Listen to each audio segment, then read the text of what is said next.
Hello guys, അപ്പം നമ്മൾ രാവിലെ എന്നത്തെ പോലെ തന്നെ കോളേജിൽ പോകണം കേട്ടോ. അപ്പോൾ കോളേജിലൊക്കെ പോയി നമ്മൾ ഇന്ന് ഉച്ചയായപ്പോൾ വന്നു. അപ്പോൾ ഇന്ന് കോളേജ് ഉച്ച വരെ ഉണ്ടായിരുന്നോളൂ. പിന്നെ അത് കഴിഞ്ഞ് നമ്മൾ നേരെ വന്നിട്ട് കുറേ സാധനങ്ങളൊക്കെ വാങ്ങിക്കാനുള്ളതുകൊണ്ട് തന്നെ നമ്മൾ നേരെ വിട്ടു കേട്ടോ. പിന്നെ നമ്മൾ അതൊക്കെ വാങ്ങിക്കാനായി പോയി കഴിഞ്ഞ് കഴിഞ്ഞാൽ യൂബറൊക്കെ വന്നു, നമ്മളതിലേക്ക് കയറി പിന്നെ നേരെ അങ്ങ് വിട്ടു.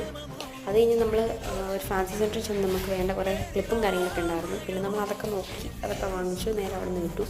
പിന്നെ അത് കഴിഞ്ഞ് നമ്മൾ നേരെ മാളിലോട്ട് പോയി. മാളിലൊക്കെ പോയി അവിടെ ചെന്ന് കുറേ ആവശ്യമുള്ള സാധനങ്ങളെല്ലാം കണ്ട് അതൊക്കെ പറക്കിയിട്ട് പിന്നെ കിട്ടിയ കഴിക്കേണ്ട സാധനങ്ങളെല്ലാം കുറേ നോക്കി പറക്കി ഇതിലെല്ലാം നടന്ന് നമ്മൾ കുറേ നേരം ഇതൊക്കെ ആയിരുന്നു. നേരെ ബില്ലടിച്ചു. നേരെ ബില്ലൊക്കെ കഴിച്ച് നമ്മൾ നേരെ പോക്കോൺ കണ്ടിരുന്നു. പിന്നെ നമ്മൾ നേരെ പോയി പോക്കോണൊക്കെ വാങ്ങിച്ചു. പിന്നെ പോക്കോണൊക്കെ വാങ്ങിച്ച് നമ്മൾ നേരെ ഇതൊക്കെ പിടിച്ച് നമ്മൾ ഹോസ്റ്റലിൽ വന്നു. ഹോസ്റ്റലൊക്കെ വന്നു കഴിഞ്ഞപ്പോൾ നല്ല വിഷമമുണ്ടായിരുന്നു. പിന്നെ പറ്റിയൊക്കെ കഴിച്ചു. പിന്നെ നമുക്ക് വാങ്ങിച്ച് പോക്കോൺ കഴിച്ചു. അതൊക്കെ വെച്ച് നമ്മൾ ഡ്രസ്സ് കഴിക്കാനുണ്ടായിരുന്നു. പിന്നെ അതൊക്കെ പോയി നമ്മൾ അവളൊക്കെ ചെയ്ത് എല്ലാം ഓക്കെ. അതിൽ നേരെ ഒരു പൊളി